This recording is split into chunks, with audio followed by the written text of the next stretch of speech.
نحمده ونستعينه ونستغفره ونعوذ بالله من شرور أنفسنا ومن سيئات أعمالنا من يهده الله فلا مضل له ومن يضلله فلا هادي له ونشهد أن لا إله إلا الله وحده لا شريك له ونشهد أن سيدنا وحبيبنا ومولانا محمدا عبد الله ورسوله صلى الله عليه وعلى آله وصحبه وسلم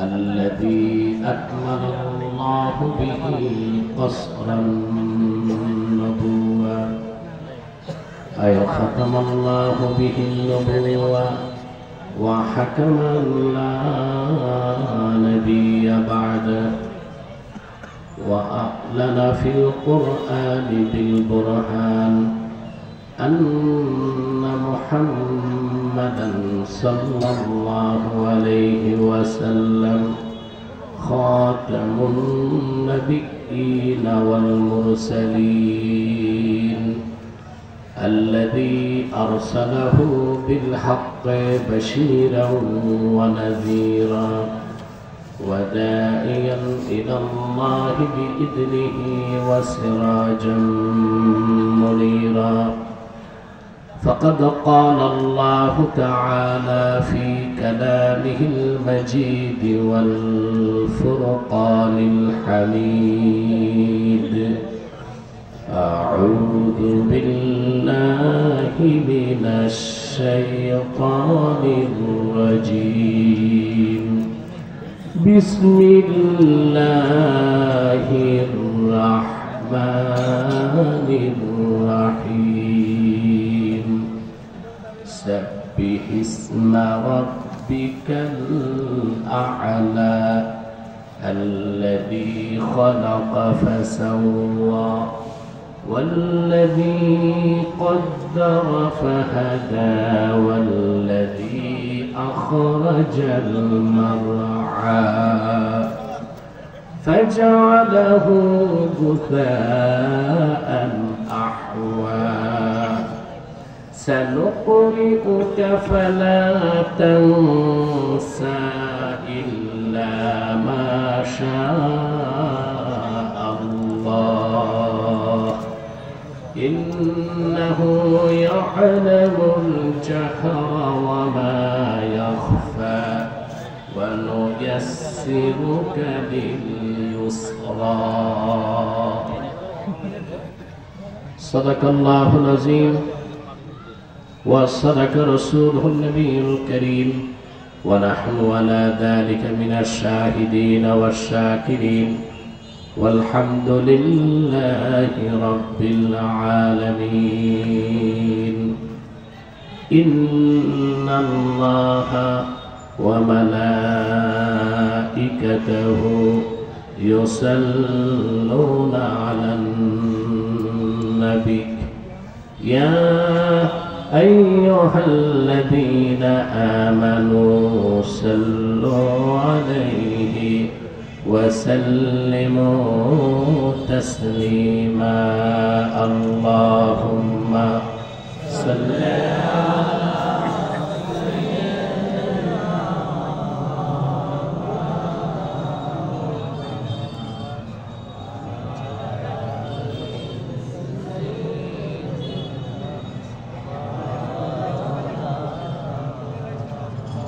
আপনারা এতগুলো মানুষ দরুদ শরীফ পড়েন, আওয়াজ নাই কেন? সমস্যা কি? অসুস্থতা না কৃপণতা? একটা তো সমস্যা আছে। মহব্বতে পড়ুন আল্লাহুম্মা সাল্লি আলা সাইয়্যিদিনা মাওলানা মুহাম্মদ ওয়া আলা আলি সাইয়্যিদিনা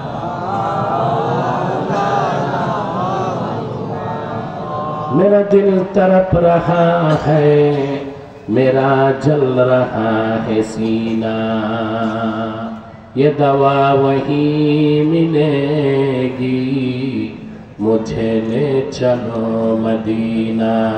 अल्लाहुम्मा सल्ली अला सय्यिदिना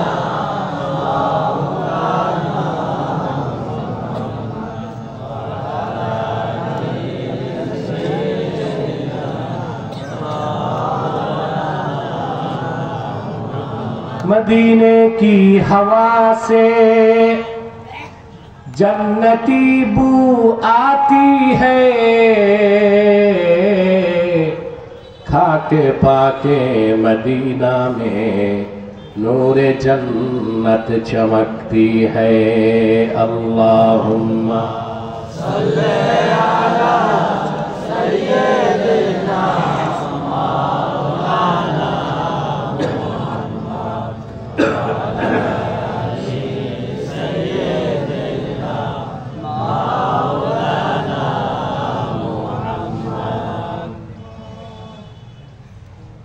मुहम्मदुन रसूलुल्लाह सल्लल्लाहु अलैहि वसल्लम खतमल्लाहु बिहिन नबुव्वा व हकमन ला नबिय्य बअदहु बलगल उला बिकमालिही हसनत जमीअ खसालिही।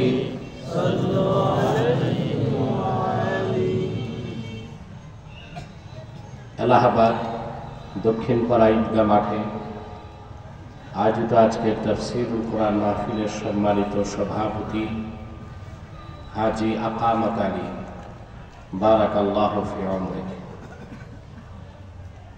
আজকের সম্মানিত অতিথি জনাব আলহাজ দুলাল হোসেন, সহসভাপতি আলহাজ কাজী শাহ আলম, উপস্থিত আলহাজ তাজুল ইসলাম শিকদার,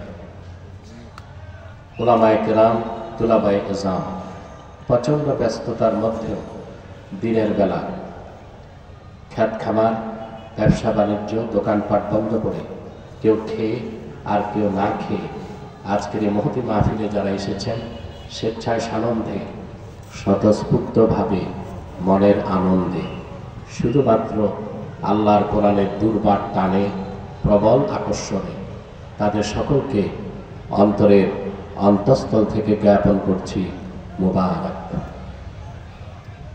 অভিনন্দন, শুভেচ্ছা, ভালোবাসা, সবটুকুন শুকরিয়া আল্লাহ সুবহানাহু ওয়া তাআলার জন্য, যিনি আজকের এই বরকতপূর্ণ মাহফিলে আমাদেরকে আসার ও বসার তৌফিক মেহেরবানি করে ভিক্ষা দান করেছেন। সেজন্য আসুন আমরা সকলে একবার অবনত চিত্তে হৃদয়ের আবেগ অনুভূতি উজাড় করে সমবেত কণ্ঠে বলি আলহামদুলিল্লাহ। অগণিত অসংখ্য দরুদ ও সালাম আল্লাহর সৃষ্টির প্রধান আকর্ষণ, বিশ্ব সভার সভাপতি, সকল নবী রাসূলগণের মাথার তাজ, শামসুল হিদায়াত, বদরুদ্দুজা, সৈয়দুস সাকালাইন, ইমামুল মুরসালিন, খাতামুন নবিয়্যিন ওয়াল মুরসালিন, আফতাবে নবুওয়াত, শাহানশাহে রিসালাত, সরকারে দো জাহাঁ, সুলতানুল মদিনা, নবিয়ুল আম্বিয়া, হুজুরে আকরম, নূরে মুজাসসাম, নূরুন আলা নূর, সৈয়দিনা হাবিবিনা শফিঈনা মাওলানা মুহাম্মদ সাল্লাল্লাহু আলাইহি ওয়াসাল্লামের উপর আল্লাহ তাবারাকা ওয়া তাআলা যাকে আজ থেকে প্রায় ১৫০০ বছর আগে প্রেরণ করেছেন সর্বশ্রেষ্ঠ ও সর্বশেষ নবী ও রাসূল হিসেবে, যার পরে আজ পর্যন্ত পৃথিবীতে অবশ্যই কোনো প্রকার নবী কিংবা রাসূল অবশ্যই আসে নাই, অবশ্যই এখনো নাই, অবশ্যই কিয়ামত পর্যন্ত আসবে না। সম্মানিত শুধু দিনের বেলা আপনাদের কষ্ট দিলাম, আপনারা অনেকেই ক্ষুধা নিয়ে এসেছে, ঠিক না? খাওয়ার সময় পান নাই। আমরা এখানে এসেছি রুহানি খোরাক, রুহের গেজা, গেজায় রুহ, আত্মার খোরাক নিতে এসেছি, ঠিক না?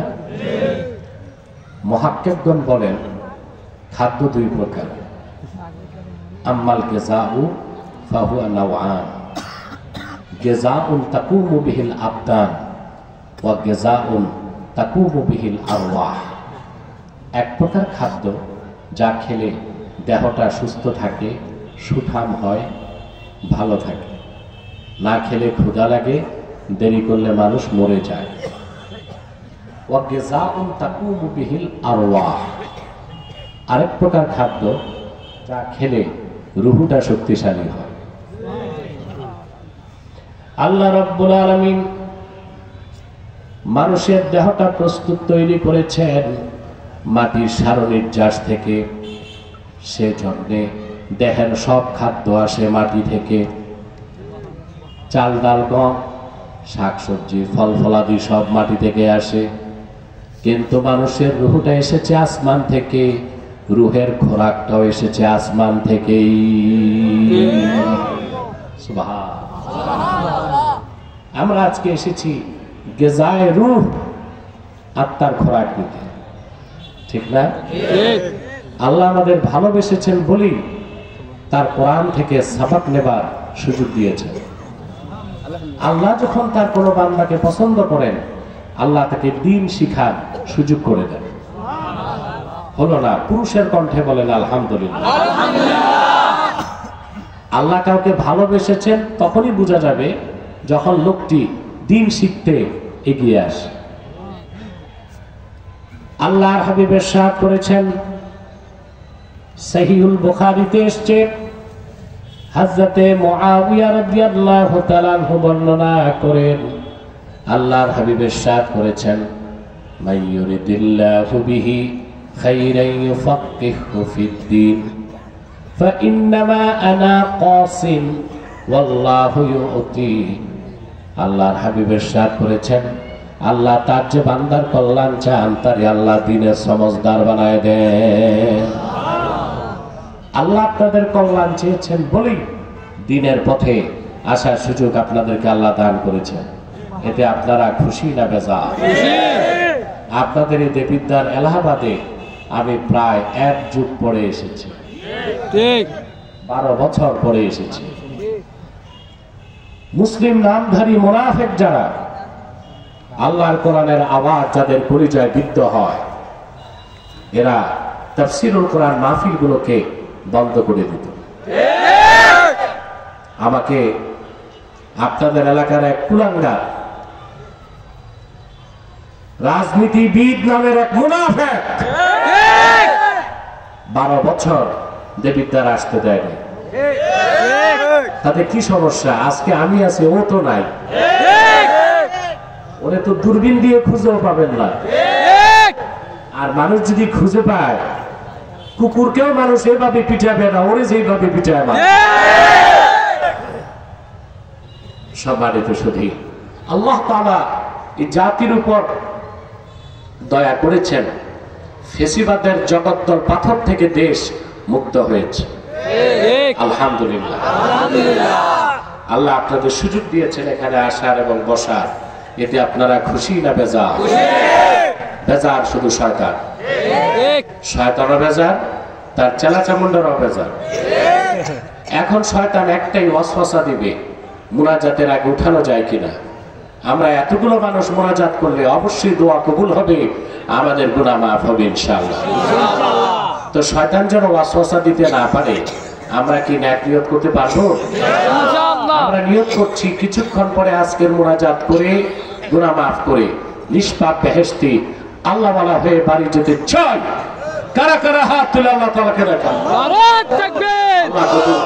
আল্লাহ মঞ্জুর করুন, বলুন আল্লাহুম্মা আমিন। আসুন, আজকে আমরা তেলাওয়াত করেছি সূরাতুল আ'লা। কোন সূরা? আ'লা। সূরাটি মাক্কি সূরা, এই সূরাতে আল্লাহ তাআলা 19 খানা আয়াত নাযিল করেছেন। আমরা প্রথম 8টি আয়াত থেকে কিছু কথা শোনার চেষ্টা করব ইনশাআল্লাহ। আমার সঙ্গে পড়ুন, যারা প্রতিটি বাক্যের, প্রতিটি শব্দের, প্রতিটি অক্ষরের নূরকে আল্লাহ তাআলা আমাদের সিনায় উদ্ভাসিত করে দেন, বলেন আল্লাহুম্মা আমিন। পড়ুন, আউযু বিল্লাহি মিনাশ শাইতানির রাজীম, বিসমিল্লাহির রাহমানির রাহিম, সাব্বিহ ইসমা রাব্বিকাল আ'লা الذي خلق فسوى والذي قدر فهدى والذي أخرج المرعى فجعله غثاء أحوى سنقرئك فلا تنسى إلا ما شاء الله إنه يعلم الجهر وما يخفى ونيسرك لليسرى। আল্লাহ তার হাবিব মুহাম্মদ সাল্লাল্লাহু আলাইহি ওয়াসাল্লামকে বলেন, সাব্বিহ ইসমা রাব্বিকাল আ'লা। মুহাম্মদ সাল্লাল্লাহু আলাইহি ওয়াসাল্লাম, আপনার সুমহান রবের পবিত্র নামের পবিত্রতা ঘোষণা করুন। সুবহানাল্লাহ। এটাকে বলা হয় তাসবিহ। কি বলা হয়? তাসবিহ। আমরা জিকির করি, তাসবিহ পড়ি, ঠিক না? একটা জিকির, একটা তাহলিল আর একটা তাসবিহ, ঠিক না? তাসবিহ হচ্ছে তানজিহুল্লাহি আযজা ওয়া জাল্লা মিন কুল্লি আইবিন ওয়া নাকসিন আম্মা লা ইয়ালিকু বিশানিহি। মহান আল্লাহর সম্মান মর্যাদার খেলাফ সকল প্রকার কথা থেকে, ধারণা থেকে, বিশ্বাস থেকে মহান আল্লাহর পবিত্রতা ঘোষণা করা। অর্থাৎ আমার আল্লাহ তাআলা সম্মান মর্যাদার বিপক্ষে যত কথা আছে, নকশ আছে, আয়েব আছে, যা আল্লাহর সম্মানের খেলাফ, ওই সব কিছু থেকে আল্লাহর নামের পবিত্রতা ঘোষণাকেই কোরআন সুন্নাহর ভাষায় বলা হয় তাসবিহ। আল্লাহ তাআলা এই তাসবিহ আমাদেরকে দিয়েছেন সবচেয়ে বেশি নামাজে পড়ার জন্য। আমরা আল্লাহর তাসবিহ পড়ি নামাজের রুকুতে, নামাজের সাজদায়। সুবহানাল্লাহ। আবু দাউদ শরীফ, তিরমিজি শরীফ, ইবনে মাজাহ শরীফ, তিনটি হাদিসের কিতাবে এসেছে,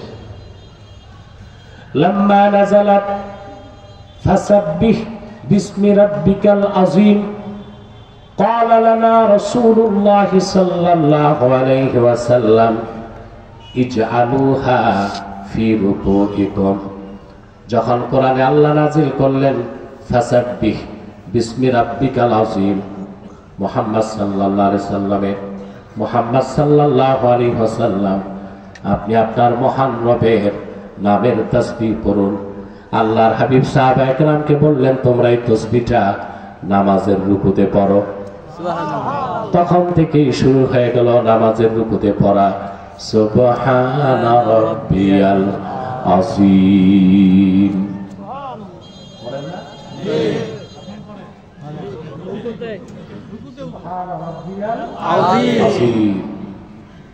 ফালাম্মা নাযালাত সাব্বিহ ইসমা রাব্বিকাল আ'লা ক্বালা রাসূলুল্লাহ সাল্লাল্লাহু আলাইহি ওয়াসাল্লাম ইজআলুহা ফি সুজুদিকুম।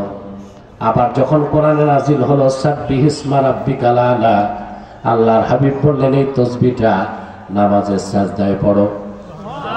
তখন থেকে নিয়ম হয়ে গেল নামাজের সাজদায় পড়া সুবহানা রাব্বিয়াল আ'লা। আল্লাহর পবিত্রতা ঘোষণা করা তাওহীদের বিশ্বাসের অন্যতম দাবি। তাসবিহুল্লাহি আযজা ওয়া জাল্লা মিন কুল্লি আইবিন ওয়া নাকসিন আম্মা লা ইয়ালিকু বিশানিহি। আল্লাহ সুবহান সম্মান মর্যাদার বিপক্ষে যায় এমন কোন কথা, কাজ, ধারণা, বিশ্বাস থেকে আল্লাহর পবিত্রতা ঘোষণার নাম হচ্ছে তাসবিহ। আল্লাহ আমাদেরকে শিখাই দিয়েছেন ওই তাসবিহটা পড়তে হবে কিভাবে, সুবহানাল্লাহ সুবহানাল্লাহ সুবহানাল্লাহ বলেন সুবহানাল্লাহ। আল্লাহ তাআলা এই আয়াতের ব্যাখ্যা করতে যে মুফাসসিরগণ বলেন আল্লাহর জিকির করতে হবে আল্লাহ শিখানো নামে, আল্লাহকে ডাকতে হবে আল্লাহ শিখানো নামে, আল্লাহর পবিত্রতা ঘোষণা করতে হবে আল্লাহ শিখানো শব্দে, বর্ণে, অক্ষরে বলেন সুবহানাল্লাহ। যেমন আল্লাহকে খালেক বলা হয়, খালেক অর্থ সৃষ্টিকর্তা। আপনি যদি সারাদিন সৃষ্টিকর্তা সৃষ্টিকর্তা পড়েন এতে আপনি সওয়াব পাবেন না, আর খালেক বললে প্রতি অক্ষরে আপনি 10টি নেকি পেয়ে যাবেন। এমন কোন নামে আল্লাহকে ডাকা যাবে না যেই নামে ডাকলে আল্লাহর তাওহীদের পরিপন্থী হয়। যেমন বাংলাতে বলা হয় বিধাতা, আল্লাহ তাআলাকে বিধাতা বলাও ঠিক না, এটার স্ত্রীলিঙ্গ আছে বিধাত্রী।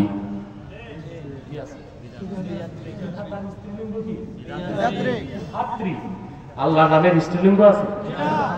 ইংরেজিতে কাফের মুশরিকরা, ওদের তো আল্লাহ তাওহীদের ধারণা নাই, আল্লাহকে বলে গড, গডের স্ত্রীলিঙ্গ আছে গডেস।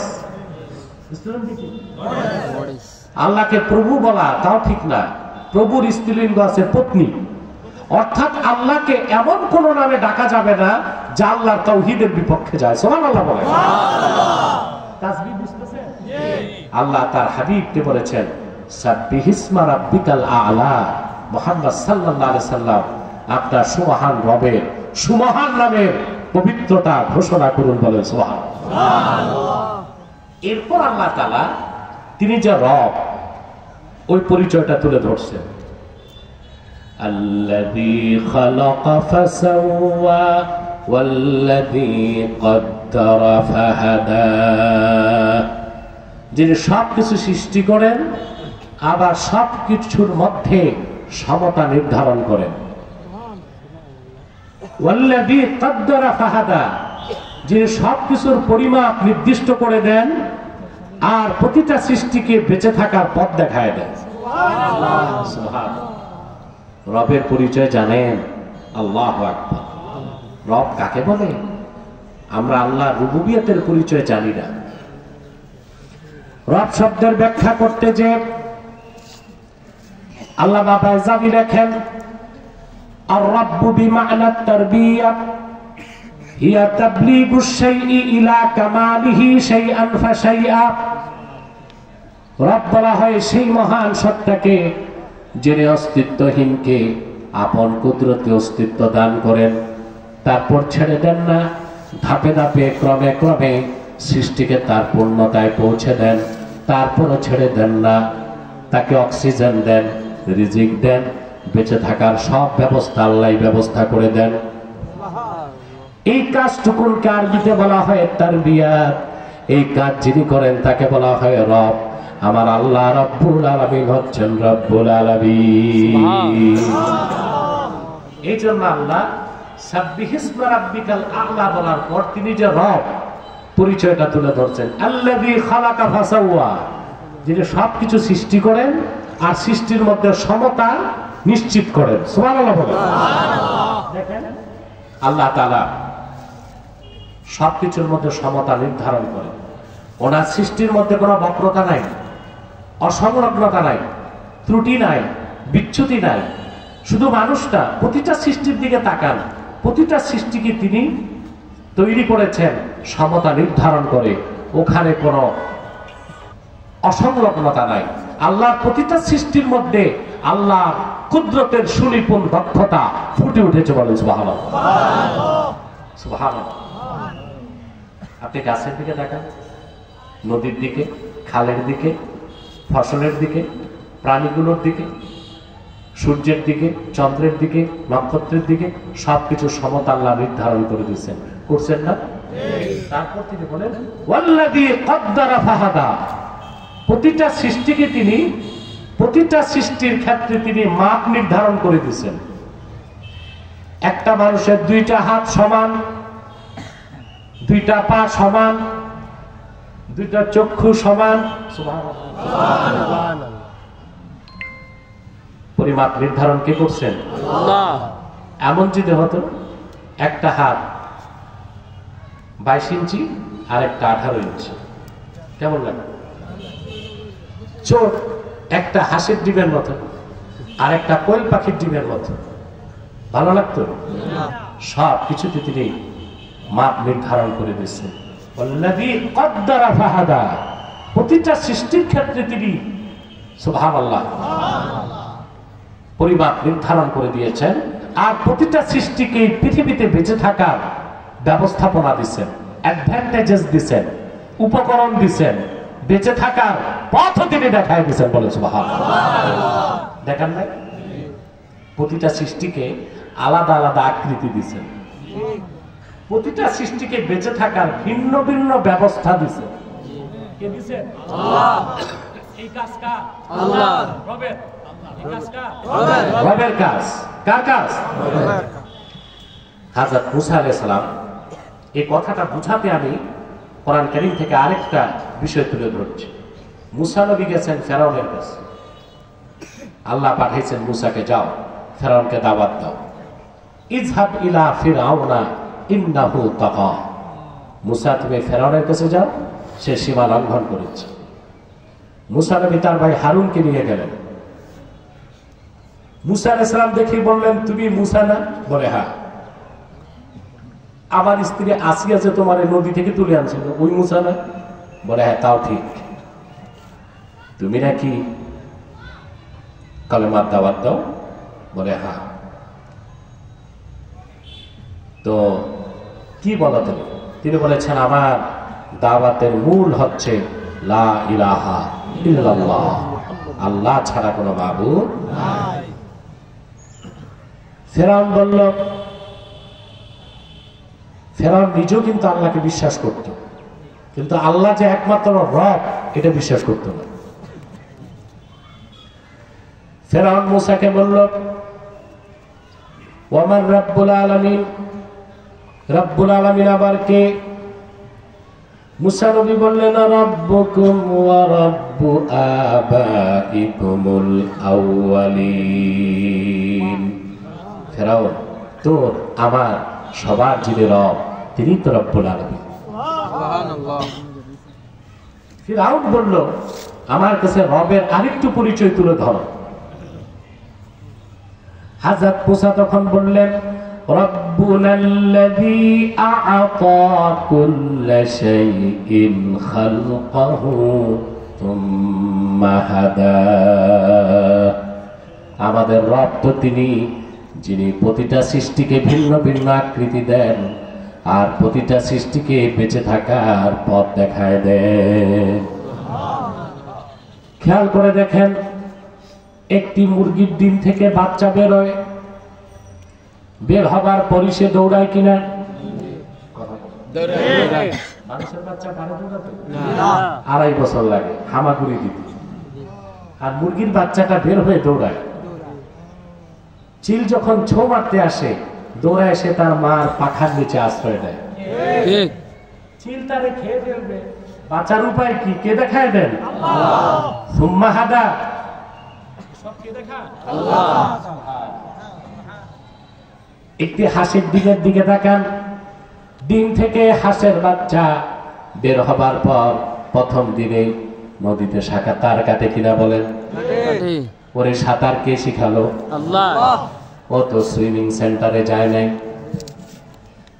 মানুষের বাচ্চাকে সাঁতার শিখাতে হয়, কিন্তু হাঁসের বাচ্চা মায়ের পেট থেকেই সাঁতার শিখে দুনিয়াতে আসে।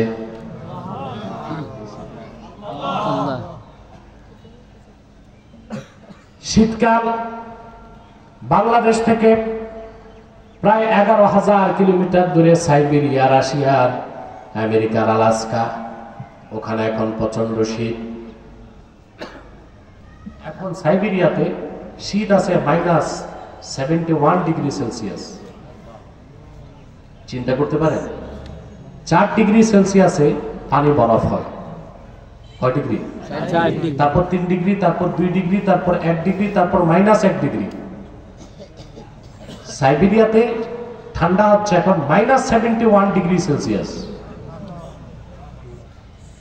ওখানে পাখি আছে, আহা সুবহানাল্লাহ। আল্লাহ তাআলা রব, শুধু মানুষের রব না, সবার রব। তিনি শুধু বানান না, সৃষ্টি করেন, ধাপে ধাপে পূর্ণতা দেন, বেঁচে থাকার সব অ্যাডভান্টেজেস সৃষ্টির হাতে তুলে দেন। আল্লাযী কদ্দারা ফাহাদা, সবকিছু তিনি নির্ধারণ করেন, বেঁচে থাকার সমস্ত উপকরণ কিভাবে কোথায় পাওয়া যাবে দেখায় দেন। 11,000 কিলোমিটার দূর থেকে পাখিগুলো উড়ে উড়ে চলে আসে বাংলাদেশে মাছ খেতে। সুবহানাল্লাহ কইবেন? সুবহানাল্লাহ। সুনামগঞ্জে, কিশোরগঞ্জে, নেত্রকোনায়, ঘাটি অঞ্চলে চলে আসে। আমার প্রশ্ন, 11,000 কিলোমিটার দূরের পাখিগুলো, ওদের কাছে ভূগোলের বিদ্যা নাই, জিপিআরএস নাই, রাডার নাই, বাংলাদেশ আবহাওয়া অফিস থেকে ওয়্যারলেস করা হয় নাই, তাদের মাথায় কে বুদ্ধি দিল? আল্লাহ। বাংলাদেশে গেলে মিঠা পানির মাছ পাওয়া যাবে।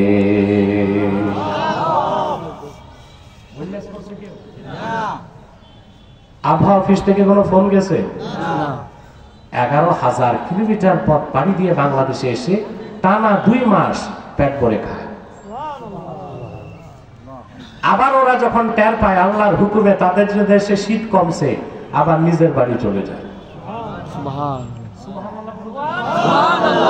পথ কে দেখা?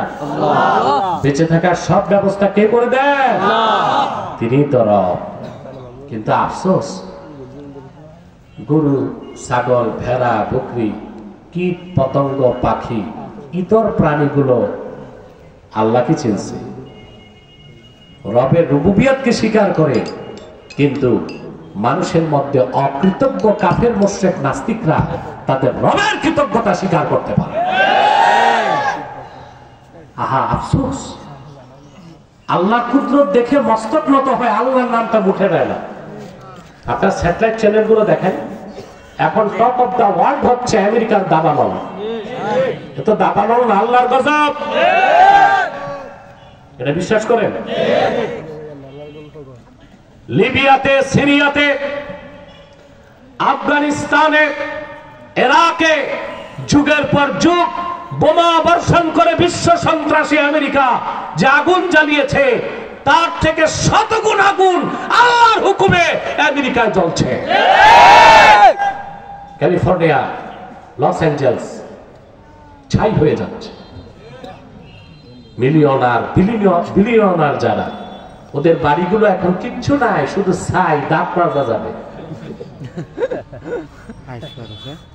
গজবের পর গজব আসতেছে। ওদের আরেকটা দ্বীপ আছে, হাওয়াই উপদ্বীপ, ওখানে এখন ভূমিধস চালু হয়েছে। সুপ্ত আগ্নেয়গিরির জ্বালামুখ খুলে গেছে, গলিত লাভা বের হচ্ছে। এই আমেরিকা ওদের পোষা ইসরায়েলের ইহুদিদেরকে এতদিন পোষত। প্রতি বছর আমেরিকা ইসরায়েলকে $4 বিলিয়ন সামরিক সহায়তা দেয়। আর এই 2 বছরে নিরীহ ফিলিস্তিনিদের হত্যার ক্ষেত্রে ইসরায়েলকে আমেরিকা সাহায্য করেছে $2,200 কোটি। কিন্তু আগুনে জ্বলে গেছে তার $11,500 কোটি। এটাই তো আল্লাহর বাইর। ওদের আগুন জ্বলেছে, আমাদের কলিজা ঠান্ডা হয়েছে। আমরা দেখলাম আল্লাহর গজব। তো বলছিলাম টক অফ দ্য ওয়ার্ল্ড হচ্ছে আমেরিকার দাবানল, কিন্তু বাংলাদেশের নিউজ প্রেজেন্টার যারা, সংবাদ পাঠক আর সংবাদ পাঠিকা, পাঠা আর পাঠি, এরা দেখবেন সংবাদ পরিবেশনে বলে প্রকৃতি প্রতিশোধ দিছে। কিসের প্রকৃতি? মানে আল্লাহর কথাটা মুখে আনতে লজ্জা পায়, বলে আমেরিকায় প্রকৃতি প্রতিশোধ নিচ্ছে। আরে হারামজাদা হারামজাদি, প্রকৃতি আবার কি? প্রকৃতির স্রষ্টা যিনি, সব তো তার হাতে। এজন্য বলছি এগুলো সংবাদ পাঠক আর পাঠিকা না, পাঠা আর পাঠি। ঢাকা বিশ্ববিদ্যালয়ের জার্নালিজম, সাংবাদিকতা পড়ছে, কি শিখছে? নাস্তিকতা ছাড়া। বলে প্রকৃতির প্রতিশোধ, প্রকৃতির যিনি স্রষ্টা আল্লাহ তাআলা, ওনার গজব, আল্লাহর নামটা মুখে নিতে লজ্জা পায়। ঠেকে। এগুলোর কি কোনো সংজ্ঞায় মুসলমান বলা যায়? সেজন্য আল্লাহ তাআলা কাফের মুশরিক অবিশ্বাসীদেরকে কোরআন কারীমে বলেছেন, উলাইকা কাল আনআমি বাল হুম আদাল উলাইকা হুমুল গাফিলুন। কাফের মুশরিক অবিশ্বাসী, সংশয়বাদী, নাস্তিক এবং অস্বীকারী চতুষ্পদ জানোয়ার সদৃশ, বরং তার চেয়ে নিকৃষ্ট। আপনি দেখেন একটা বলদ, এটার আপনি কি খেতে দেন? খড়, ভুসি, ফ্যান আর তুষি, ঠিক না? থাকতে দেন গোয়াল ঘরে, কিন্তু বলদটা নিয়ে যখন আপনি খেতে যান, সে আপনার অনুগত হয়ে যায়। আপনি বলেন হাট, সে হাঁটে। আপনি বলেন থাম, সে থামে।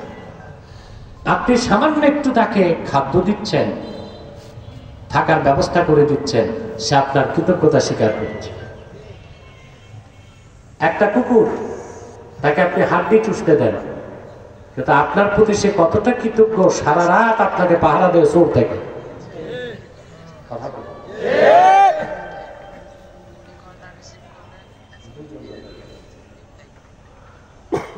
কষ্ট হচ্ছে আপনাদের? একটা বিড়াল, ওরে 2-4 বার বাটিতে দুধ খেতে দিবেন, ও আপনার পেছন ছাড়বে না। চতুষ্পদ জানোয়ার গুলো তাদের রবের কৃতজ্ঞতা স্বীকার করে, আল্লাহর কৃতজ্ঞতা। চতুষ্পদ জানোয়ার গুলো মনিবের কৃতজ্ঞতা স্বীকার করে, কিন্তু কাফের মুশরিক নাস্তিক আল্লাহর কুদরতকে জানার পরে, বুঝার পরও আল্লাহর কৃতজ্ঞতা স্বীকার করতে পারে না। পারে? আল্লাহ তাআলা তার রুবুবিয়তের পরিচয় দিয়েছেন, ওয়াল্লাযী কদ্দারা ফাহাদা, যিনি প্রতিটা সৃষ্টির মধ্যে মাপ নির্ধারণ করেন আর প্রতিটা সৃষ্টিকে বেঁচে থাকার পথ ঘাট চিনায় দেন।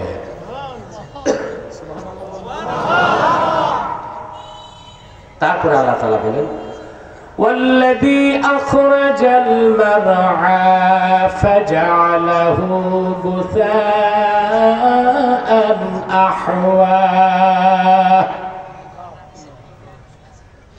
সে মহান আল্লাহ যিনি রব, তিনি জমিন থেকে শস্য, তরুণতা, বৃক্ষ বের করে আনেন। আল্লাহর হুকুম ছাড়া একটা ধানের শীষ বের হবে?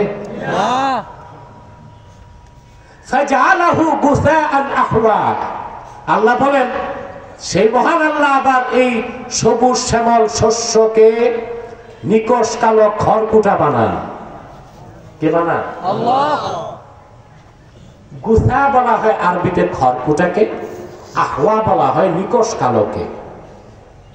ফসলগুলো যখন গজায় কত সুন্দর লাগে, কথা বলে।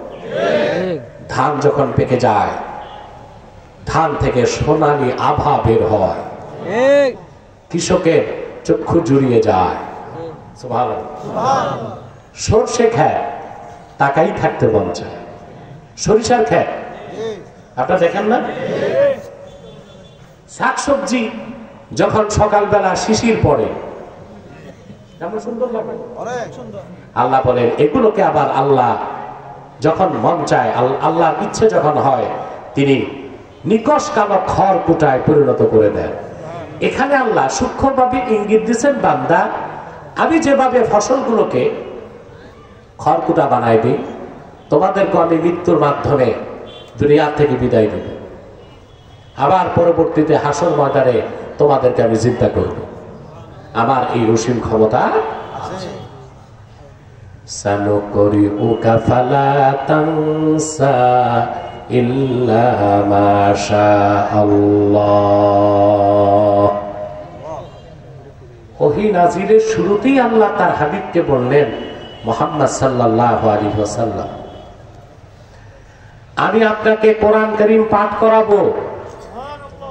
যে কোরআন আপনার উপর নাজিল করছি তা পড়তে আপনার কষ্ট হবে না। সুবহানাল্লাহ বলেন। আপনি কখনো ভুলবেন না, কোরআন নাজিলের শুরু অবস্থায় রাসূলুল্লাহ সাল্লাল্লাহু আলাইহি ওয়াসাল্লাম ওহী যখন নাজিল হতো দ্রুত জিহ্বা নাড়তেন, ওহীর কোনো শব্দ অক্ষর ছুটে না যায়। আল্লাহ রাব্বুল আলামিন পরম মমতার সাথে আপন হাবিবকে ডেকে বললেন, লা তুহাররিক বিহি লিসানাকা লিতাজালা বিহি ইন্না আলাইনা জামআহু ওয়া কুরআনাহু ফাইযা ক্রাআনাহু ফাত্তাবি' কুরআনাহু সুম্মা ইন্না আলাইনা বায়ানা। আল্লাহ রাব্বুল আলামিন তার হাবিবকে ডেকে বলেন, মুহাম্মদ সাল্লাল্লাহু আলাইহি ওয়াসাল্লাম, কোরআনকে মুখস্থ করার জন্য আপনার নূরের জবান দ্রুত নাড়াবার দরকার নাই। যখন আমি ওহী নাজিল করি আপনি শুধু শুনবেন। আপনার নূরের সিনায় কোরআনকে জমা করার দায়িত্ব তো আমি আল্লাহ। আর কোরআনের যে অংশ আপনি বুঝবেন না সেই অংশ আপনার কাছে ব্যাখ্যা করার দায়িত্ব আমি আল্লাহ। এরপর থেকে জিবরিল যখন আসতেন রাসূলুল্লাহ সাল্লাল্লাহু আলাইহি ওয়াসাল্লাম শুধু শুনতেন। জিবরিল চলে গেলে আল্লাহর হাবিব সব পড়তেন, সাহাবায়ে কেরাম শুনতেন। আল্লাহু আকবার। আল্লাহ ওহী নাজিলের শুরুতেই তার হাবিবকে বলে দিলেন, সানুকরিউকা ফালা তানসা। হে আমার হাবিব, এই কোরআন আপনার উপর যা নাজিল করছি এটা পাঠ আমি আপনাকে করাবো, আপনি ভুলবেন না। সুবহানাল্লাহ কইবেন না? প্রিয় ভাইরা, খুব মনোযোগ দিয়ে শোনেন। আল্লাহ এই কথা বলার পর জিবরিল একের পর এক আল্লাহর কাছ থেকে ওহী নিয়ে আল্লাহর হাবিবের কদমে আসতে লাগলেন। পূর্বের নবীদের কাছে জিবরিল কতবার আসছে তার হিসাব আছে।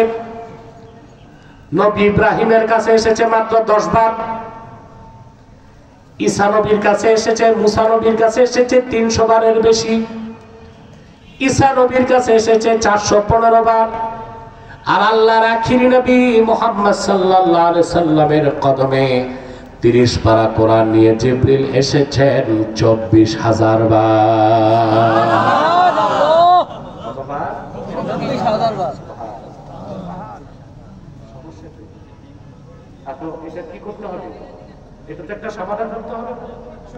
তার যে আত্মীয় স্বজন আছে তাদেরকে ডেকে তাকে সেফ জোনে নিয়ে যান, এখানে তো ডিস্টার্ব করবে।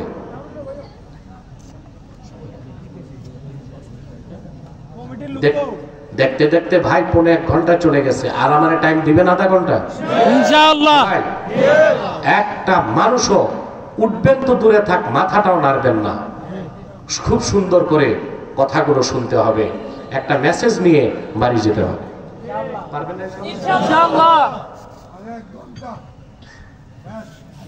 জিবরিল কতবার আসছেন রাসূলুল্লাহর কাছে? আল্লাহু আকবার। জিবরিল যে আসতেন রাসূলুল্লাহর কাছে, আহা কি আদব! রাসূলুল্লাহর সামনে জিবরিল কিভাবে আদব দেখাতো তা আপনি চিন্তা করতে পারবেন না। কি আদব! রাসূলুল্লাহর কদমে জিবরিল যখন আসতো কি রকম আদব দেখাতো জিবরিল। মুসলিম শরীফের হাদিস।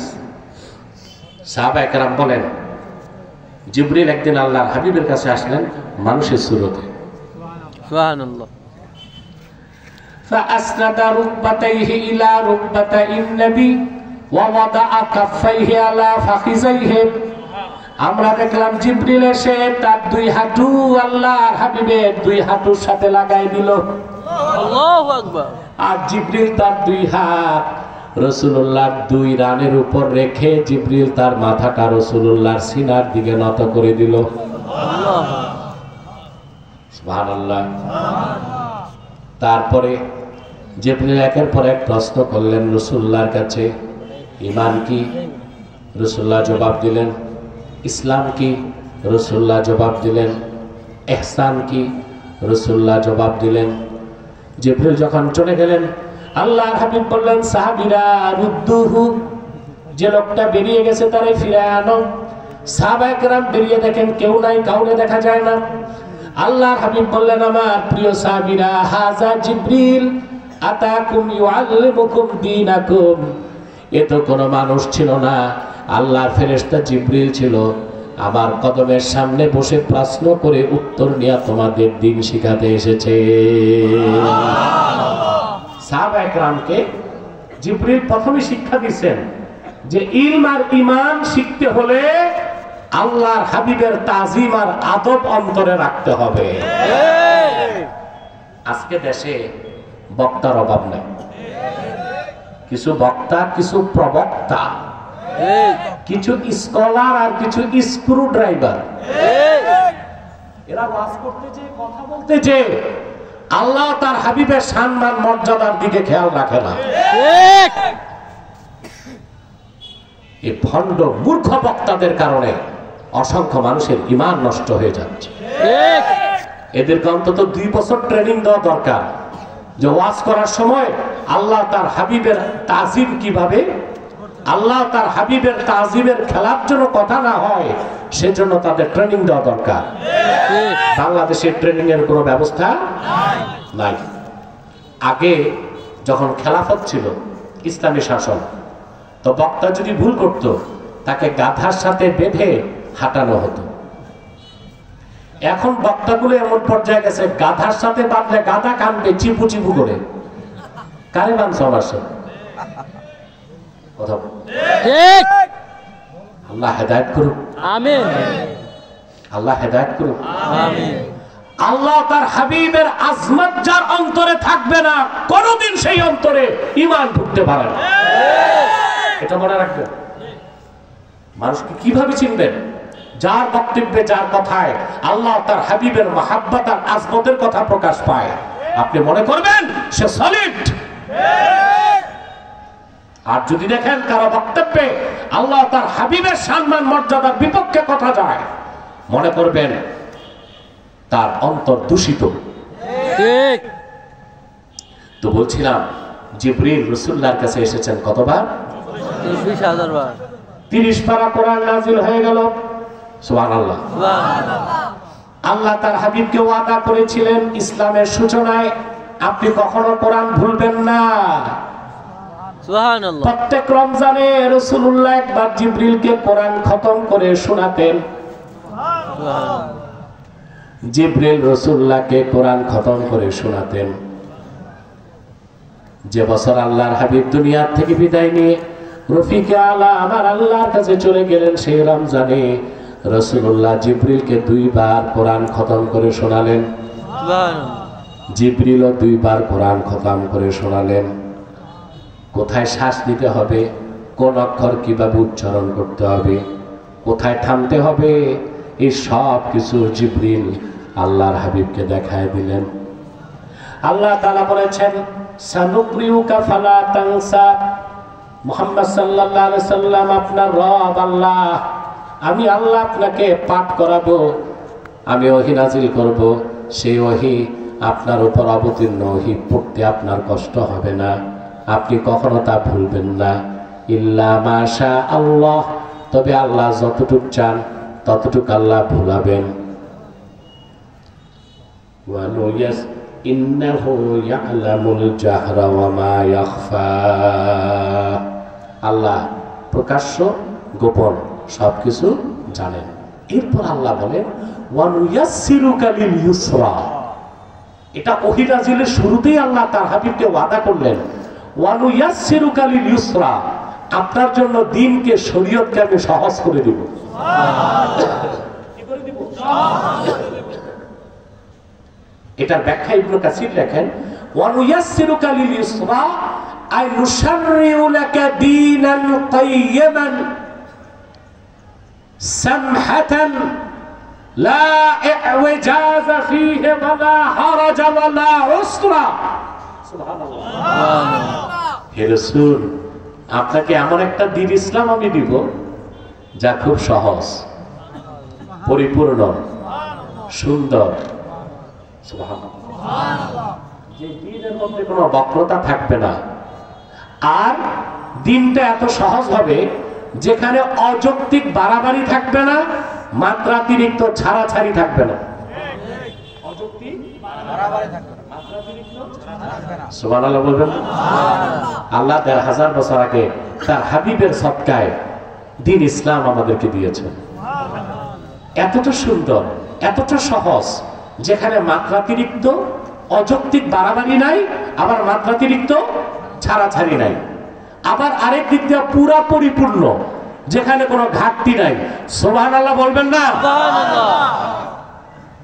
এরকম একটা দিন আল্লাহ আমাদেরকে দিয়েছে। ইসলামের মধ্যে অযৌক্তিক বাড়াবাড়ি আছে? মুসলিম শরীফের হাদিস, হাদিস নাম্বার 1111। এক ব্যক্তি আল্লাহর হাবিবের কাছে রমজান মাসে দৌড়ে আসছে, এসে বলল, হালাকতু ইয়া রাসূলুল্লাহ সাল্লাল্লাহু আলাইহি ওয়াসাল্লাম, আয় আল্লাহর রাসূল, আমি হালাক হয়ে গেছি। আল্লাহর হাবিব বললেন, মা আহলাকাকা, কোন জিনিস তোমারে ধ্বংস করছে? সাহাবী বললেন, ওয়াকাতু আলা ইমরাআতি ফি রমাদান, রমজান মাসে রোজা রেখে আমি স্ত্রীর সাথে সম্পর্ক করে ফেলছি। রোজার দিন স্ত্রীর কাছে যাওয়া যায়? আবার ভুল বুঝেন না, স্ত্রীর কাছে যাওয়া যাবে, জড়ানোও যাবে, চুমাও দেওয়া যাবে, শুধু ফিজিক্যাল রিলেশন। আপনি আবার ভয়তে রোজার দিন যদি বউ দেখলে পালান, মহিলা কষ্ট পাবে যে আমি কি পশু হয়ে গেলাম নাকি, আমার দেখলে পালাই। রমজান মাসে রোজা রেখে স্ত্রীকে আলিঙ্গন করা যায়, চুমুও দেওয়া যায়, যদি নিজের উপর কন্ট্রোল থাকে। বাঙালি তো আউট অফ কন্ট্রোল, তাহলে অতটুকু যাওয়ার দরকার নেই। বসা যাবে, থাকা যাবে, শুধু ফিজিক্যাল রিলেশন করা যাবে না। তো সাহাবী কি করছেন? ফিজিক্যাল রিলেশন করে ফেলছেন, কিন্তু আল্লাহর ভয় এত পরিমাণ আসছে, তিনি ভাবছেন আমি কি হয়েছি? আল্লাহর হাবিব তাকে ধমক দিলেন না, শুধু বললেন, হাল তাজিদু মা তুতিকু রাকাবাতান, তুমি কি একজন গোলাম আজাদ করতে পারবা? সাহাবী বললেন, ইয়া রাসূলুল্লাহ, ইয়া হাবিবাল্লাহ, আমি গরিব মানুষ, গোলাম আজাদ করার কোনো টাকা আমার নাই। আল্লাহর হাবিব বললেন, হাল তাজিদু হাল তাস্তাতিউ আন তাসুমা শাহরাইন মুতাতাবিআইন, তুমি কি ধারাবাহিক 2 মাস রোজা রাখতে পারবে নাকি? একটা ফরজ রোজা ভাঙলে কাফারা কত? 60 রোজা। শাহরাইনে মুতাতাবিআইন, এক লাগারে 2 মাস, এক লাগারে 2 মাস গেপ দেওয়া যাবে না। এখন বলেন, আমরা যদি স্ত্রীর কাছে যাই আর রোজা একটার জন্য 60টা রাখতে হয়, তো এটা খুব জবরদস্তি না? জি, আল্লাহ ব্যবস্থা রাখছে। কি রাখছে? ব্যবস্থা রাখছে। ইসলামে অযৌক্তিক বাড়াবাড়ি নাই, আবার মাত্রাতিরিক্ত ছাড়াছাড়ি নাই। সুবহানাল্লাহ। আল্লাহ হাবিব বলেন, সাহাবী, হাল তাজিদু মা তুতইমু 60 মিসকিনান, তোমার কি সম্ভব, তোমার কাছে কোনো ব্যবস্থা আছে নাকি তুমি 60 জন মিসকিন খাওয়াবা? কয়টা বিধান? 3টা চলে আসছে বিধান। কয়টা? 3টা। গোলাম আজাদ, না পারলে 60 দিন রোজা, না পারলে 60 দিন মিসকিন। সাহাবী বললেন, ইয়া রাসূলুল্লাহ, ইয়া হাবিবাল্লাহ, আমি গরিব মানুষ, 60 জন মিসকিন কোথা থেকে খাওয়াবো? হাদিস সাক্ষ্য দেয়, এমন সময় আল্লাহর হাবিবের কদমে খেজুর হাদিয়া আসলো। আল্লাহর হাবিব সাহাবীকে বললেন, ও আমার সাহাবী, খেজুর সব তুমি নিয়ে যাও, তাসাদদাক বিহাযা, এগুলো সদকা করে তোমার রোজা ভঙ্গের কাফারা আদায় করো। সুবহানাল্লাহ। সাহাবী বললেন, ইয়া রাসূলুল্লাহ, ইয়া হাবিবাল্লাহ, কেমন মানুষকে সদকা করব? আমার চেয়ে বেশি গরিব না কম গরিব? আল্লাহর হাবিব বললেন, তোমার চেয়ে বেশি গরিব। সাহাবী বললেন, ইয়া রাসূলুল্লাহ, ইয়া হাবিবাল্লাহ, সারা মদিনাতুল মুনাওয়ারায় আমার চেয়ে গরিব আর কোন সাহাবী আপনার নাই। হাদিস সাক্ষ্য দেয়, ফাদাহিকান নবী সাল্লাল্লাহু আলাইহি ওয়াসাল্লাম হাত্তা বাদাত আনিয়াবুহু। এই কথা শুনে আমার নূর নবীজি এমন বেহেশতি হাসি হাসলেন। সাহাবী বলেন, রাসূলুল্লাহর মারির দাঁতের নূরের চমক প্রকাশ পেয়ে গেল। আল্লাহ হাবিব বলেন, যাও, তোমার কাফারার সদকা তুমি বাড়ি নিয়ে যাও, ওয়া আতইম আহলাকা, আর তোমার পরিবার পরিজনকে খাওয়াও। সুবহানাল্লাহ, সুবহানাল্লাহ। আবার মাত্রাতিরিক্ত ছাড়াছাড়ি নাই। ইসলাম। সুবহানাল্লাহ। মাজমাউজ জাওয়ায়েদ হাদিসের কিতাবে এসেছে, এক সাহাবী রাসূলুল্লাহ সাল্লাল্লাহু আলাইহি ওয়াসাল্লামের কাছে দৌড়ে আসছেন, এসে বললেন, ইয়া রাসূলুল্লাহ, ইয়া হাবিবাল্লাহ, আমি ঈমান আনার পরে সব গুনাহ ছেড়ে দিয়েছি, একটা গুনাহ ছাড়তে পারি না।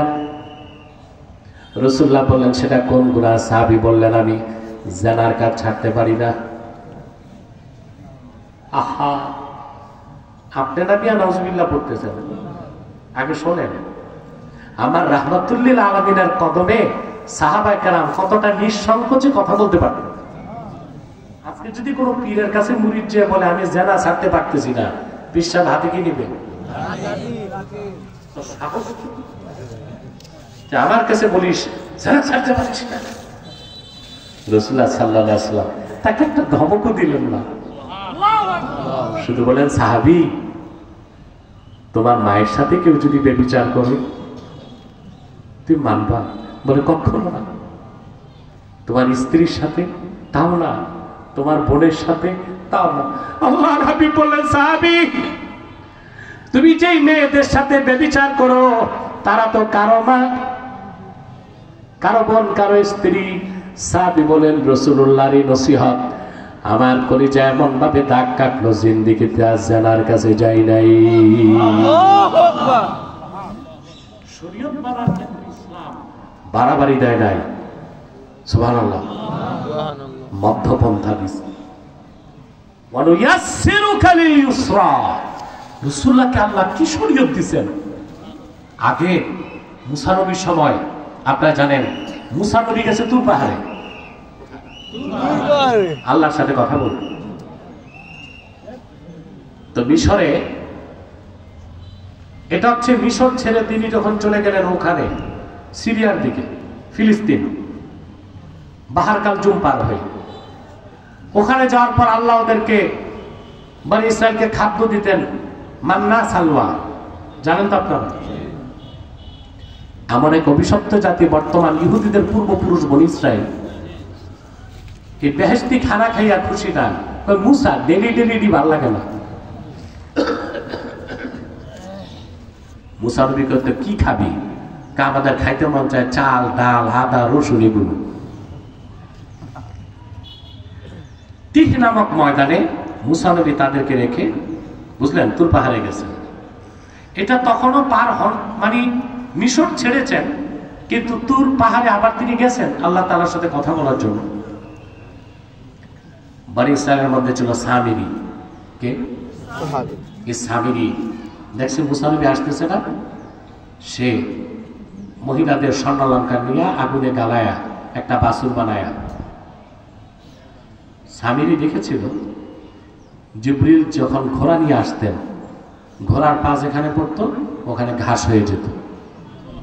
ধূর্ত সামিরি ওই মাটিটা পোকলা বেঁধে রেখে দিছে, বাসুর বানায়া বাসুরের মুখে ওই বরকতের মাটি দিতে বাসুর জিন্দা হয়ে হাম্বা হাম্বা শুরু করছে।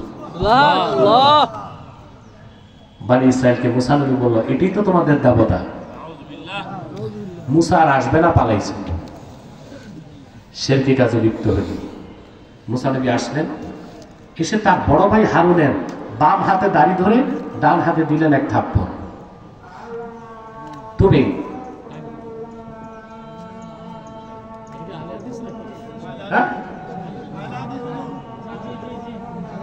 জোহরি আজান দিয়ে দিচ্ছে, আসলে টাইমই তো হয় নাই।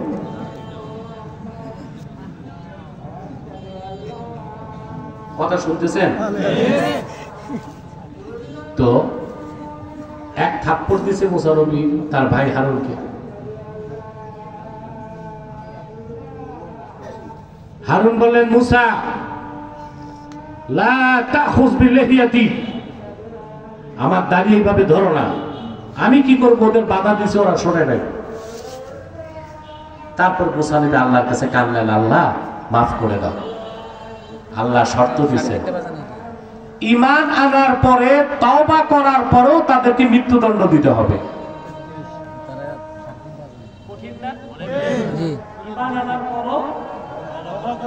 তওবা করার পরও তাদেরকে কি? কিন্তু আল্লাহর হাবিবের শরীয়তটা কত সুন্দর, কত পরিপূর্ণ, কত সহজ। আল্লাহ কোরআন কারীমে বলেন, ইল্লা মান তাবা ওয়া আমানা ওয়া আমিলা আমালান সালিহান ফাউলাইকা ইউবাদদিলুল্লাহু সাইয়্যাতিহিম হাসানাত ওয়া কানা আল্লাহু গফুরার রহিমা।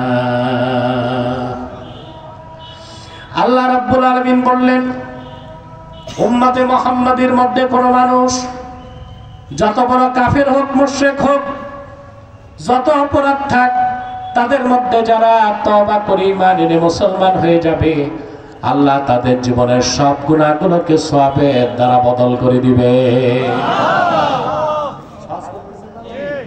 তওবা থাকলে মৃত্যুদণ্ড লাগবে না। আগের শরীয়তে দেখা যেত, রাতের বেলা যে জেনা করত, এই বসেন, হানাফিদের আজান হয় নাই তো এখন, এখানে নামাজ পড়ে যেত, সময় তো হয় নাই, আসরের সময়ও হয় নাই, 4টায় হবে সময়। সব বাড়িতে শুধু আজান একটাই, কিন্তু সময় হয় না। কথা শুনতেছেন? জি। আগের শরীয়তে নিয়ম ছিল, রাতে যে জানা করত, সকালে দরজায় লেখা উঠত, কত জানা ফুলান ইবনু ফুলান, এই লোকটা জানা করছে। যে চুরি করত, লেখা উঠত কত সারাকা ফুলান ইবনু ফুলান, এই লোকটা চুরি করছে। আল্লাহ তাআলা তার হাবিবের খাতিরে দিনটারে এত সহজ করে দিলেন। একজন মানুষ, উম্মতে মুহাম্মাদের কোন মানুষ সারা জীবন যদি গুনার কাজ করে, আর তার গুনার বোঝা যদি আকাশ পর্যন্ত পৌঁছে যায়, আমার আল্লাহ বলেছেন, ইয়া ইবনা আদম কদ লাউ বালাগাত যুনুবুকা আনানাস সামা সুম্মা ইস্তাগফারতানি লাগাফারতু লাক। রে বনি আদম, তোর গুনাহ জমে জমে যদি আকাশের মেঘমালা পর্যন্ত পৌঁছে যায়, তারপর তুই বান্দা যদি আমার কাছে ক্ষমা চাস, আমি আল্লাহ তোর তওবা কবুল করে তোর শিশুর মতো নিষ্পাপ বানাই দিব।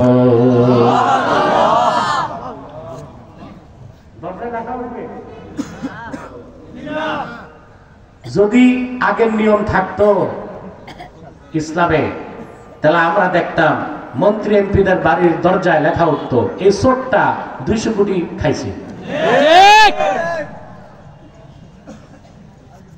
এই লোকটা খাদ্যে ভেজাল করছে, এই লোকটা এতটা মেয়ের সাথে জেনা করছে।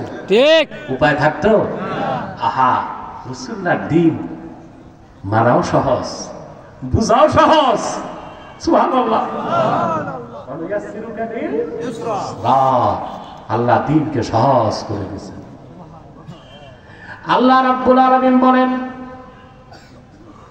ইয়া আইয়ুহাল্লাযীনা আমানু ইযা কুমতুম ইলাস সালাতি ফাগসিলু উজুহাকুম ওয়া আইদিয়াকুম ইলাল মারাফিক ওয়ামসাহু বিরুউসিকুম ওয়া আরজুলাকুম ইলাল কাবাইন। হে ইমানদারগণ, তোমরা যখন নামাজ পড়তে চাও তোমাদের চেহারাগুলো ধৌত করো, হাত কোনই পর্যন্ত ধৌত করো, মাথাটা মাসা করো, পা টাকনো পর্যন্ত ধৌ। আরেক জায়গায় নিয়মটা সহজ করে দিয়েছেন, ওয়া ইল্লাম তাজিদু মাআন ফাতায়াম্মামু সাঈদান তাইয়্যিবা। যদি তোমরা কোথাও ওযুর পানি না পাও, পবিত্র মাটিতে তায়াম্মুম করে না। সুবহানাল্লাহ, সুবহানাল্লাহ। পানি নাই, তায়াম্মুম করো। তবে 1 মাইল পানি খুঁজতে হবে। কতটুকু? 1 মাইল। পানি নাই, মাটিতে তায়াম্মুম। মাটি নাই, মাটির ঘটিতে তায়াম্মুম হবে। মাটির ঘটি নাই, বাটি নাই, কোন লোহা বা কাঠে ধুলা লাগছে, টান দিলে র‍্যাক পড়ে, ওখানেও তায়াম্মুম চলবে। এমন এক এলাকায় গেলেন, মাটিও নাই, পানিও নাই, তখন কি করবেন? এমন জায়গা আছে নাকি দুনিয়ায়? জি আছে। প্লেনে। কোথায়? নামাজ টাইমে দেখা যায় পানিও নাই, মাটিও নাই। ইমাম আযম রাহমাতুল্লাহর মতে তখন আপনি নামাজের সুরতে চুপচাপ বসে থাকবেন, নামাজ পড়তে পারবেন না। যে কোনো একটা মাটি বা পানি পাওয়ার পর তায়াম্মুম বা ওযু করে কাজা হিসেবে নামাজ আদায় করতে হবে। কারণ ইজা ফাতাশ শারতু ফাতাল মাশরুত, শর্ত নাই, মাশরুত কথা বুঝতেছেন? জি। দিনটা সহজ কিনা? জি। আল্লাহ রাব্বুল আলামিন বলেছেন, কুতিবা আলাইকুমুস সিয়াম, তোমাদের উপর রমজানে রোজাকে ফরজ করা হয়েছে। বছরে রমজান কয়বার আসে? একবার। 1 মাস 29 দিন কিংবা 30 দিন। আল্লাহ আরেক জায়গায় সহজ করে দিলেন, ফামান কানা মিনকুম মারিদান আও আলা সাফারিন ফাইদ্দাতুম মিন আইয়ামিন উখর।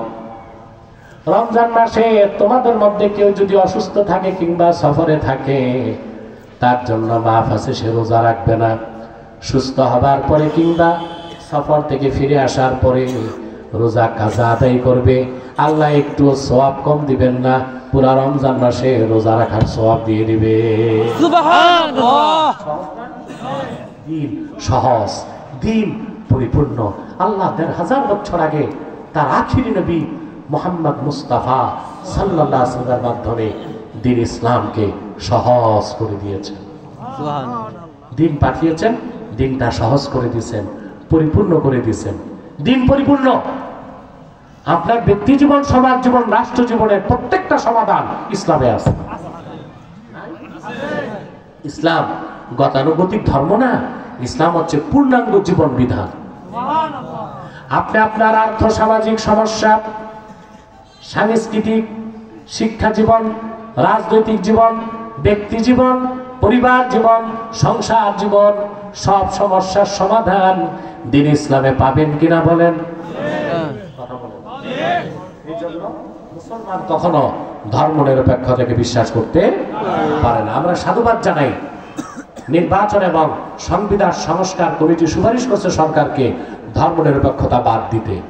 আমরা যুগের পর যুগ যে দাবি করে আসছি, আশা করা যায় তা সরকার মেনে নিবে, আর মেনে না নিলে মানানো হবে।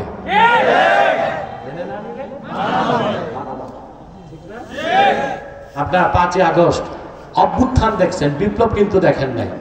5ই আগস্ট যেটা, এটা বিপ্লব না, এটা অভ্যুত্থান। এটা কি? প্রয়োজনে ইসলামের স্বার্থ রক্ষায় এই জাতি বিপ্লবের ডাক দিবেন। প্রস্তুত আছে? আল্লাহ করুন, আল্লাহ মঞ্জুর করুন, আল্লাহ পাবেন। এই দিনকে, এই দিন ইসলামকে গ্রহণ করতে হবে, দিন ইসলামের বিধানকে জীবনের প্রতিটি ক্ষেত্রে। আপনি নামাজ রোজা হজ যাকাত করবেন, দিন মানবেন, আর আপনার অর্থ ব্যবস্থা, রাষ্ট্র ব্যবস্থা, সমাজ ব্যবস্থায় আপনি দিনকে বাদ দিয়া কাফের মুশরিক বেঈমানদের তন্ত্রমন্ত্র মতবাদ আর ইজমকে মানবেন, আপনি মুনাফিক, আপনি মুসলমান হতে পারবেন না। আল্লাহ যেন আমাদেরকে জীবনের সকল ক্ষেত্রে দিনকে মানার তৌফিক দান করেন। আমিন। আমি সাদাকাল্লাহু আল-আযীম ওয়া সাদাকা রাসূলুহুন নবিয়ুল কারীম ওয়া নাহনু আলা যালিকা মিনাশ শাহিদিন ওয়া শাকিরিন আলহামদুলিল্লাহ রাব্বিল আলামিন। এটা কি অবস্থা আপনাদের? আপনারা কি আউলিয়া কেরাম যে মুনাজাত লাগবে না আপনাদের? একজনও দাঁড়াবেন না, বসেন। আপনাদেরকে তো সুযোগ দেওয়া হচ্ছে, এত স্থির হবার কি? ওয়াজ হয়েছে চলে যাবেন, মুনাজাত লাগবে না? বসেন, চুপচাপ বসেন। আমি আপনাদেরকে আর কষ্ট দিচ্ছি না।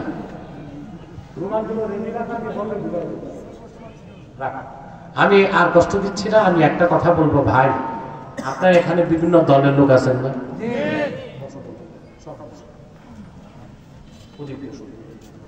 আপনার বিভিন্ন দলের লোক না ভাই? কথা বলেন।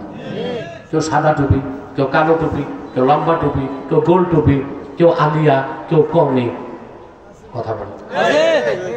আল্লাহর হস্তে বাবা, এই মাসলাকগত দ্বন্দ্ব আছে থাক, দ্বীনের স্বার্থে আমরা এক হয়ে যাব। আমরা কোনো বাতিল ফেরকার সাথে ঐক্য করব না, কিন্তু যে কোনো মাসলাকের সাথে ঐক্য করব।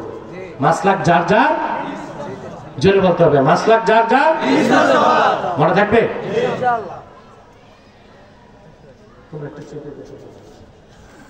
আমি আপনাদেরকে বলবো তিনটা স্বার্থে আমাদের এক হইতে হবে। কয়টা? ইসলামের সুমহান স্বার্থ রক্ষায় আমরা ঐক্যবদ্ধ হয়ে যাব। মুসলমানদের মৌলিক দাবিগুলো আদায়ে আমরা এক হয়ে যাব। আর বাংলাদেশের স্বাধীনতা রক্ষায় আমরা এক হব। আমাদের এই তিনটি স্বার্থের বিরুদ্ধে বাংলাদেশে কাজ করতেছে তিনটি অমুসলিম সম্প্রদায়। তার মধ্যে সবচেয়ে জঘন্য হচ্ছে কুখ্যাত কাদিয়ানী সম্প্রদায়। নিঃসন্দেহে তারা কাফের এবং অমুসলিম। তাদেরকে যারা কাফের বলবে না, তারাও কাফের। আপনাদের এলাকায় যে পাঠাটা ছিল না, পাঠা তো না, পাঠা প্রকৃতির, ওই শয়তানটার সাথে আমাকে যে আসতে দিত না, ওখানে দেওয়ানবাগি আর কুখ্যাত কাফের কাদিয়ানীদের ইন্ধন ছিল। এটা জানেন আপনারা? কাদিয়ানীরা কাফের, তাদেরকে যারা কাফের বলবে না তারাও কাফের। কারণ তারা আল্লাহর আখিরি নবী মুহাম্মদ সাল্লাল্লাহু আলাইহি সাল্লামকে আল্লাহর শেষ নবী হিসেবে বিশ্বাস করে না। চিল্লায় বলেন নাউযুবিল্লাহ। সেজন্য তারা কি? কাফের। তাদেরকে যারা কাফের বলবে না তারা কি? কাফের। মানুষকে ধোঁকা দিয়ে কাফের বানাতে তারা মুসলমানদের মতো দাড়ি রাখে, টুপি লাগায়, মুসলমানদের মতো নাম রাখে, তাই বলে তারা মুসলমান হবে? আরে ভাই, দাড়ি রাখলে কেউ যদি মুসলমান হতে পারতো তো রবীন্দ্রনাথ ঠাকুরের চেয়ে বড় মুসলমান কে হইত? সে কি মুসলিম ছিল না মুসলিম? টুপি লাগালে মুসলমান হওয়া যায়? এই যে দিল্লি পার্লামেন্টে হিন্দু এমপিরাও টুপি লাগায়, ওরা কি মুসলিম হবে? নাম রাখলে মুসলমান হওয়া যায়? এক শয়তান বোতলে পেশাব করে উপরে নাম লেখছে শরবত, ওটা কি শরবত হবে? কাদিয়ানীরা শেষ দরজার কুখ্যাত কাফের। আব্দুল আউয়াল আব্দুস সামাদ, মোবাশ্বের আলী কবির চৌধুরী, শাহরিয়ার কবির গওহর রেজভী আর নিঝুম মজুমদার, এসব নাম রাখার দ্বারা তারা মুসলমান হতে পারে না। আমার ভাইরা, আমার বন্ধুরা, আমার আল্লাহ ও নূর নবীজি আমার মুহাম্মদ মুস্তাফা সাল্লাল্লাহু আলাইহি সাল্লামের ইসলাম ও কোরআনের হাজার হাজার হাজার বছর পরে বর্তমান ভারতের কুখ্যাত পাঞ্জাবের, কুখ্যাত গুরুদাসপুরের, কুখ্যাত কাদিয়ানে ইংরেজ আমলে এক শয়তান নিজেকে নবী দাবি করছে। চিল্লায় বলেন নাউযুবিল্লাহ। ওই শয়তানটার নাম রেখেছিল তার বাপ মির্জা গোলাম আহমদ কাদিয়ানী। সাবধান, তাকে গোলাম আহমদ বলা যাবে না, কারণ গোলাম আহমদ অর্থ আহমদ এর গোলাম। কোন কাফের কোনদিনও গোলাম আহমদ এর গোলাম হতে পারে না। আর কাদিয়ানের কাজ্জাব ছিল শেষ দরজার কুখ্যাত কাফের, ইংরেজদের পা চাটা গোলাম। সে গোলাম আহমদ এর গোলাম ছিল না, সে ছিল কুখ্যাত শয়তানের কুখ্যাত গোলাম।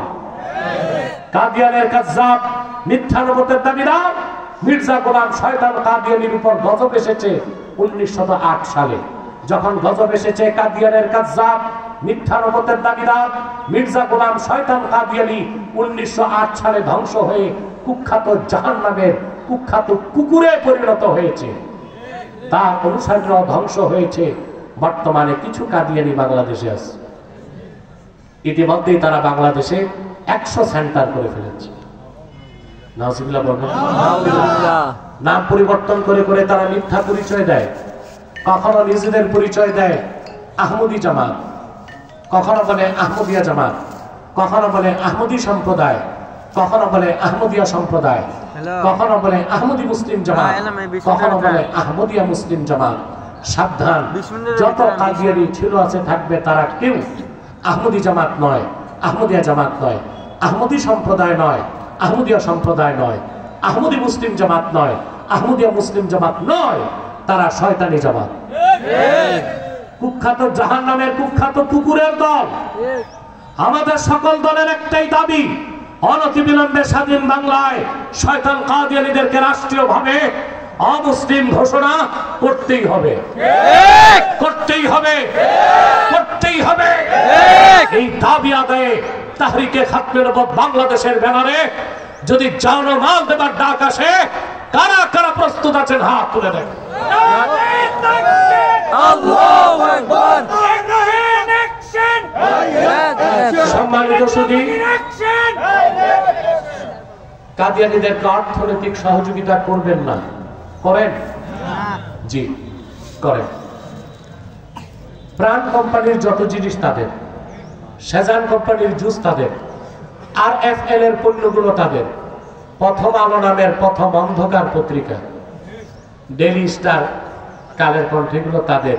এগুলো ধরবেন না, কিনবেন না, বেচবেন না, নৈতিক দায়িত্ব হিসেবে মনে থাকবে। আমার কাজ বলে যাওয়া, মানবেন কি মানবেন না ওটা আপনার কিসমত বলবে। বদ কিসমত হলে মানবেন না, ভালো কিসমত হলে মানবেন। আরেকটা অমুসলিম সম্প্রদায় আমাদের দেশে কালো থাবা বসিয়েছে, এটা হচ্ছে ঈসাঈ তরিকা, খ্রিস্টানদের গোপন একটা দল মাঠে নামছে। 1975 সাল থেকে এই পর্যন্ত তারা 2.5 লক্ষ পরিবারকে খ্রিস্টান বানাইছে। গত সপ্তাহে রংপুর হারাগাছে 300 মুসলিমকে তারা খ্রিস্টান বানিয়েছে। এক একজনকে বড়দিন উপলক্ষে 45,000 টাকা করে দিছে। এটাও কি মানা যায়? 300 মুসলিমকে খ্রিস্টান বানায় ফেলছে। আমি সেখানে তারিখ দিয়েছি, তাহরিকের পক্ষ থেকে আমাদের দাওয়াতি মিশন সেখানে যাবে ইনশাআল্লাহ। এইভাবে খ্রিস্টানরা গোপনে গোপনে প্রচুর মানুষকে খ্রিস্টান বানায় ফেলছে। অথচ বাংলাদেশে খ্রিস্টান মিশনারির বিরুদ্ধেও আলেমদের সজাগ হইতে হবে। আর এই যে ঈসাই তরিকা, এটা খ্রিস্টানদের একটা দল, তাদের ব্যাপারে সাবধান থাকবেন। পারবে তো ইনশাআল্লাহ? ইনশাআল্লাহ। আরেকটি ফিতনা আমাদের দেশে আছে, সেটা হচ্ছে হিজবুত তাওহীদ। এটা হিজবুত তাওহীদ না, হিজবুত শয়তান। এদের কাজ হচ্ছে মানুষকে আলেম ওলামা থেকে সরায় দেওয়া। তার কারণ আপনারা জানেন যে বকরির পালের রাখাল নাই, ওই বকরি যায় বাঘের পেটে। আর যে কওমের নেতৃত্বে আলেমরা নাই, ওই কম যায় বিজাতির খপ্পর। আপনারা এগুলো এইসব ক্ষেত্রে সজাগ থাকবেন, কথাগুলো মনে থাকবে। আসুন মোনাজাত করি। আমার কিছু স্বেচ্ছাসেবক ভাই আপনাদের কাছে যাচ্ছে কিছু সহযোগিতার জন্য। আপনারা করবেন না সহযোগিতা? কথা বলেন। ভাড়ার টাকাটা রেখে বাকিটা দেওয়ার চেষ্টা করবেন। পকেটে হাত দেন, নিজের পকেটে, আরেকজনের পকেটে। স্বেচ্ছাসেবকরা যাও, মাঠে যাও। কোথায় স্বেচ্ছাসেবকরা? কই?